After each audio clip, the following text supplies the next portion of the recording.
Hello, and welcome back to the Design Plus podcast, where we get vulnerable, dig deep, spill the beans or the tea about all things work, career, designing your ideal lifestyle, and living an unboxed life as a creative, individualist, free spirit type person. I'm your host, career guide, and fellow rebel, Miriam Raquel Sands, Raquel for short.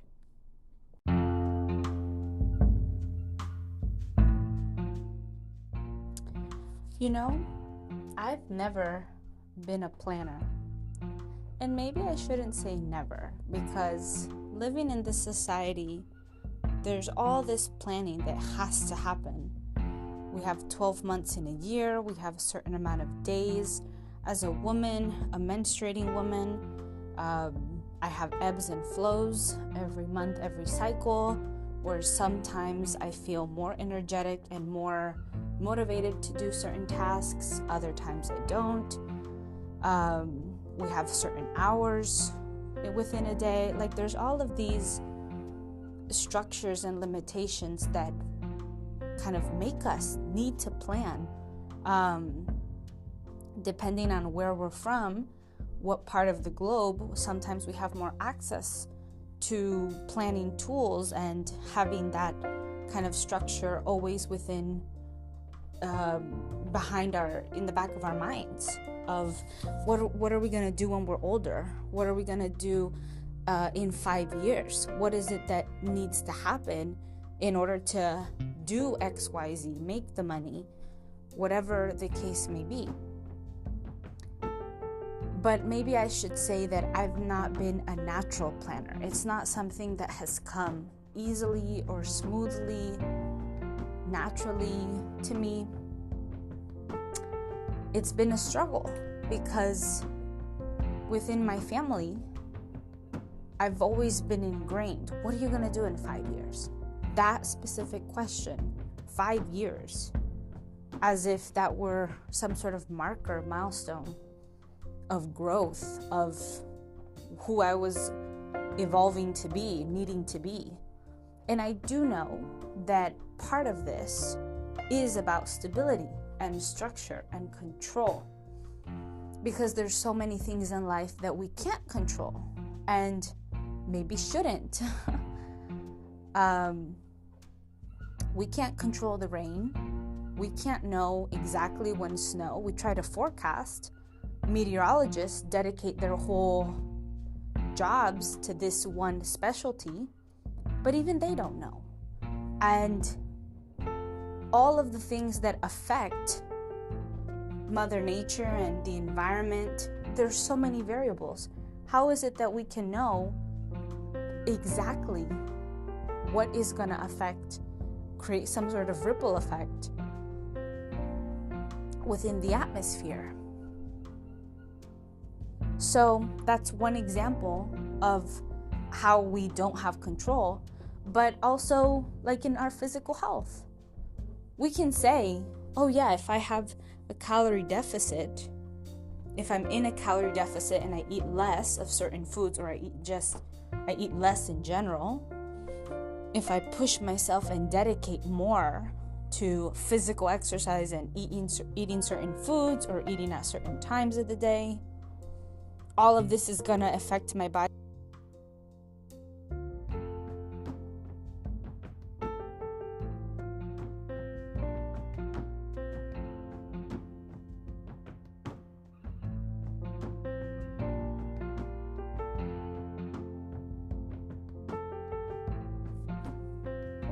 All of that is still not up to us.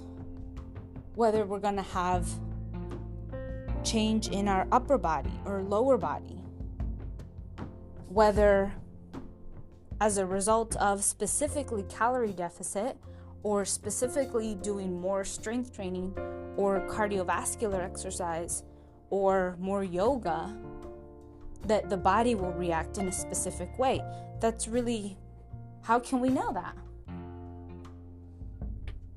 So we can create the structures and create the planning so that we can hope, aim for certain goals and lifestyles. But ultimately, we have to trust. We have to just allow things to be as they will.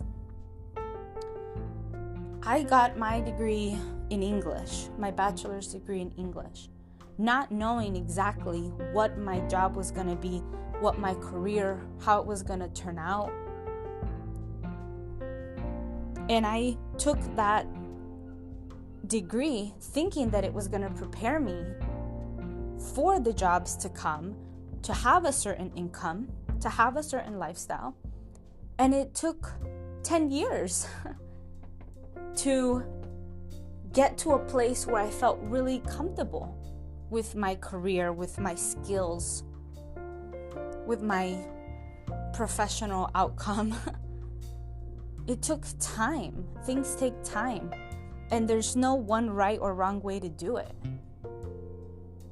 So although planning is a great ideal, or again, it's good on paper, but in real life, in our bodies, they're not real. It's not practical. It's not as useful as society and our families and people who mean well make it out to be. Because ultimately the plans change, things happen. If we're in tune with ourselves and we're taking calculated risks, if we're trusting our intuition, if we're feeling things out, things will not go to plan. People don't start a job thinking that it's gonna end, that we're gonna quit in a month, 2 months. But if something is not right, if you're already getting the feeling that there's some toxic, there's some negativity within the people, within the culture, that's a red flag. And that's not planned for. And so then it becomes about how to manage, how to survive, how to create your own safety in that job and start taking other steps. So that could be a setback. That could be a different road, a different part of the plan. And so it's not that I'm a disbeliever in planning or unbeliever, whatever word that is in English. I think it's important to have guidelines, to know to some extent at a baseline what it is we're looking for, or what's coming out from within us. When I was in college and I changed my major 3 times because I couldn't choose. I couldn't choose the different parts of myself that I wanted to focus on, that according to the educational system, I had to focus on one in order to have that kind of trajectory, have that career. How could I be in nutrition and also English and also global affairs? How did all of those 3 merge together? I've always loved and been interested in health, physical health, nutrition, what makes up our bodies, what we put into our bodies. But that's on one side. Also, personally, I'm also interested in the emotional, what we bring into our bodies, the spiritual, mental things we bring into our bodies. In global affairs, I was always interested in having a global perspective, thinking about people from different cultures, different countries, different perspectives, not necessarily in a political way, but seeing how people are shaped, what shapes them, how to best interact. And then English, being able to communicate, having a good foundation on writing and literacy and being able to really convey ideas. All of these things in my mind made sense. But there was not one major. There wasn't one box that I could check that would fill in all these different interests of mine. So I had to think practically. I had to think about what's really going to serve me, what's really going to work in this economy with student debt. What's the reality of the situation? And so it became English. That's a tool, that's a skill set that I can use in multiple industries, multiple types of fields, organizations. Every company needs a writer, an editor, graphic designer. That would be great. So that was the only thing that I knew. That was the only guideline. And then ever since, I've just been able to bring on other skills and toolkit to my toolkit and been able to go in the different directions. And I've still been able to work within kind of global relations or global affairs, working in certain nonprofits that help, well, to their mind, help. That's a whole other topic, but that partner with countries in the global south, in the southern hemisphere part of the world. And I've been able to work with people who come from different countries and cultures and different ages, all sorts of things, genders. And I still got into nutrition, but not through a scientific way, through yoga, through some physical modalities like kettlebell. And so I was able to still, on my own way, on my own terms, create my own path and trust that I was going to be able to find the spaces and opportunity to do the things that really resonated with me. Because you have all of the ingredients, all of the seeds, the core elements of yourself. You already have that in you. The biggest part of, I think, life in general is to find ways to pull those out of you, to water the seeds inside of you and see what flourishes, see what blooms. If you're, let's say, an apple tree deep inside, but you've grown up amongst pears and, I don't know, papayas, and they want you to be that papaya, that pear, but you're an apple. So you have to trust yourself. You have to trust your own process, your own way of growing and blooming in the environment that you need, the tools and the elements and all of that support you so that you can flourish in your own way. Other people might have their best interest for you, but that is them imposing. Even if they don't mean it in a negative way, it still is. Because they're viewing something from their mind that maybe has worked for them, which is a very subjective experience, and they put it on you, meaning well, thinking that because this has worked for me, it should also work for you, but you are a totally different person. You might have similarities, there might be some overlap, but ultimately, at the end of the day, you are you, they are themselves, they are they.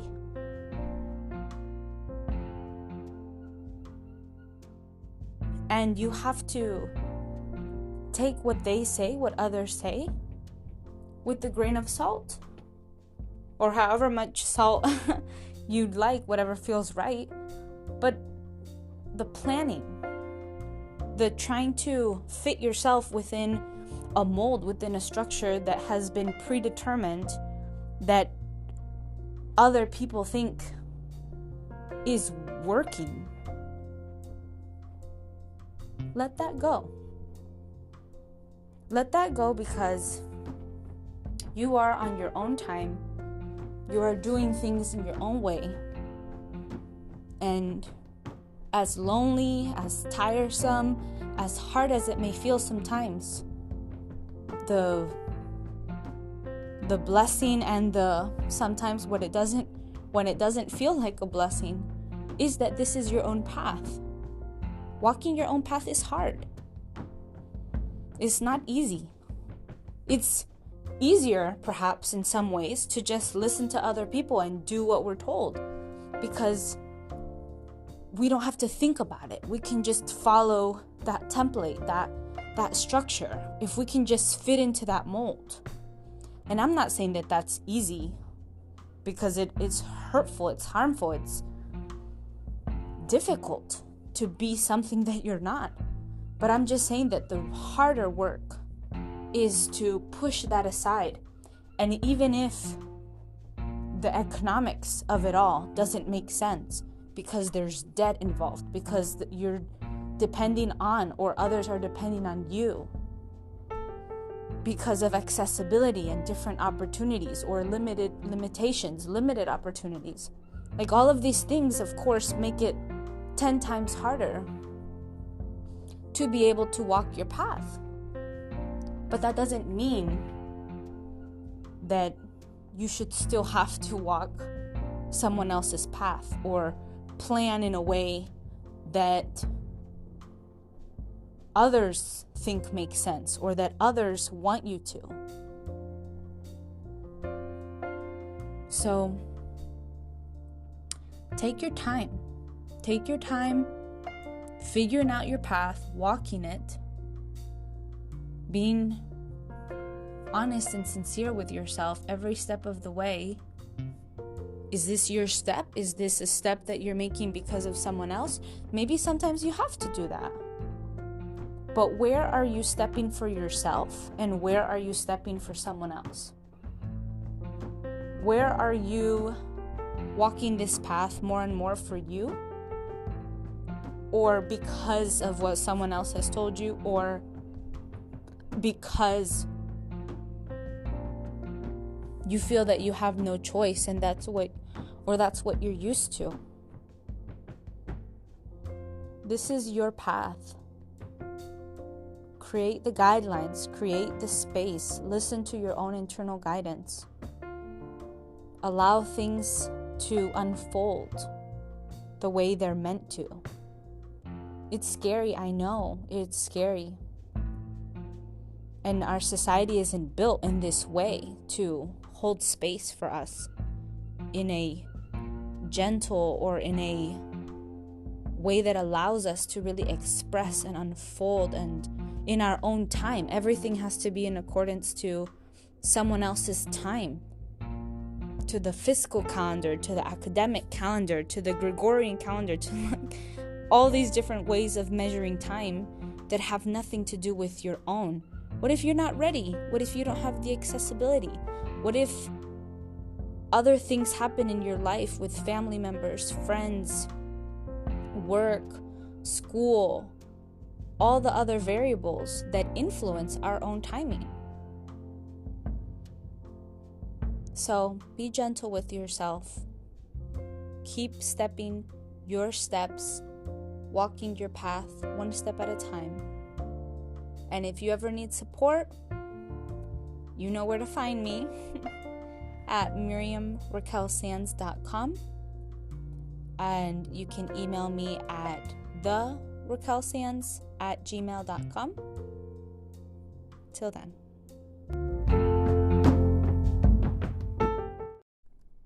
And that's a wrap for this episode. Thank you all so much for tuning in and listening.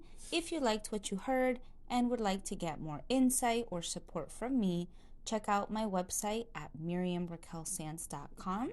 You can also find me in all of the social places at my handle at MiriamRaquelSands, or leave a comment down below.